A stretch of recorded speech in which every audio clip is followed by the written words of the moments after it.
12 de junio de 2025.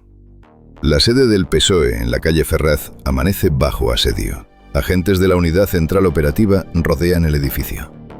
Lo que está por revelarse no es un caso más de corrupción. Es el colapso de una estructura de poder que llevaba más de una década operando en las sombras. Santos Cerdán, número 3 del Partido Socialista. Hombre de máxima confianza de Pedro Sánchez. Durante años, su nombre fue sinónimo de lealtad y disciplina. Pero ese día, un informe de 200 páginas de la Guardia Civil estaba a punto de destruir todo lo que había construido.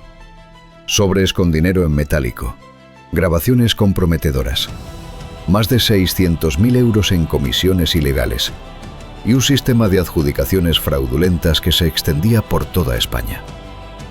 Koldo García, su mano derecha, lo había grabado todo. Y ahora esas conversaciones iban a desatar el mayor terremoto político del año en España. Para entender la magnitud de este escándalo, hay que retroceder. Santos Cerdán no era un político cualquiera. Nacido en Navarra en 1969, escaló posiciones en el PSOE hasta convertirse en secretario de organización en 2021. Fue el arquitecto de las negociaciones más delicadas del partido. Cuando Pedro Sánchez necesitaba pactar con Junts para formar gobierno, era Cerdán quien se reunía con Carles Puigdemont en Bruselas. Pero en las sombras, Cerdán operaba con dos figuras clave: José Luis Ábalos, exministro de Transportes y anterior secretario de Organización del PSOE, y Koldo García, el asistente de Ábalos que se movía entre despachos políticos y empresas constructoras. Juntos formaban un triángulo que, según la UCO, controlaba millones de euros en contratos públicos. Todo comenzó con el llamado Caso Koldo. En febrero de 2024, Koldo García fue detenido por presunto amaño de contratos de mascarillas durante la pandemia. Pero la investigación reveló algo mucho más grande. En los teléfonos incautados, la Guardia Civil encontró audios y mensajes que apuntaban directamente a Santos Cerdán. No se trataba solo de mascarillas. Se trataba de una red de corrupción que llevaba funcionando desde 2014. El 5 de junio de 2025, la UCO entrega al Tribunal Supremo un informe demoledor. En él, Santos Cerdán aparece como cabeza de una organización criminal dedicada al cobro de comisiones ilegales. Las empresas implicadas: Acciona, OPR, LIC, los proyectos, Obras en Murcia, Logroño, Sevilla, San Feliu de Llobregat y la autovía A68. El método: adjudicaciones fraudulentas a cambio de pagos ocultos. En los audios filtrados, se escucha la voz de Koldo García hablando con Cerdán sobre dinero. Yo he recibido 450.000 de la primera tanda, que son 3 contratos, y 50.000 de los 2 últimos contratos, dice Koldo. La respuesta de Cerdán es tajante: Koldo, que no quiero que hables de esto, que no se habla. Pero Koldo había decidido grabarlo todo. Y esas conversaciones se convirtieron en las pruebas clave contra el número 3 del PSOE. El 12 de junio, las grabaciones se filtran a la prensa. La cadena SER, el diario.es y El Mundo publican los detalles. La presión sobre Cerdán es insostenible. Ese mismo día, en un comunicado sin el logo del PSOE, anuncia su dimisión de todos sus cargos y su renuncia al acta de diputado. Asegura que es inocente, pero el daño está hecho.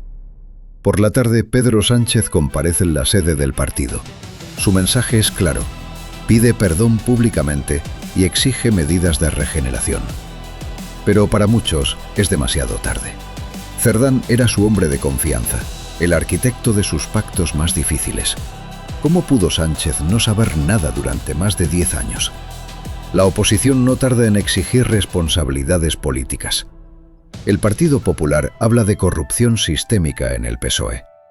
El caso Santos Cerdán no afecta solo al PSOE, sacude los cimientos del gobierno de España. Pedro Sánchez gobierna en minoría, dependiendo de pactos frágiles con pequeños partidos. Cada escándalo erosiona su credibilidad y complica la aprobación de presupuestos y leyes clave. En 2025, España arrastra por segundo año consecutivo los presupuestos prorrogados de 2023. Pero hay más. El 30 de junio, Cerdán es enviado a prisión preventiva por negarse a declarar ante el juez, quien considera que existe riesgo de fuga. Pasa 142 días en la cárcel de Soto del Real, y cuando sale en libertad provisional en noviembre, sus antecesores entran. José Luis Ábalos y Koldo García son encarcelados días después. La trama no deja de crecer. El caso Santos Cerdán expone una verdad incómoda sobre la política española. La corrupción no es un fenómeno aislado.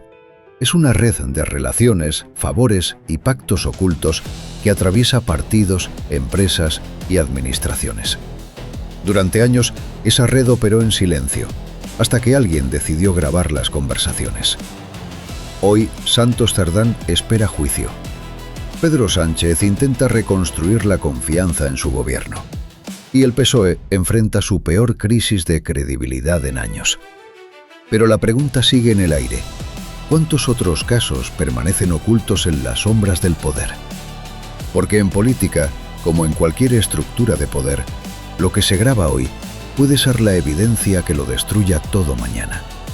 Y esa es una lección que nadie debería olvidar.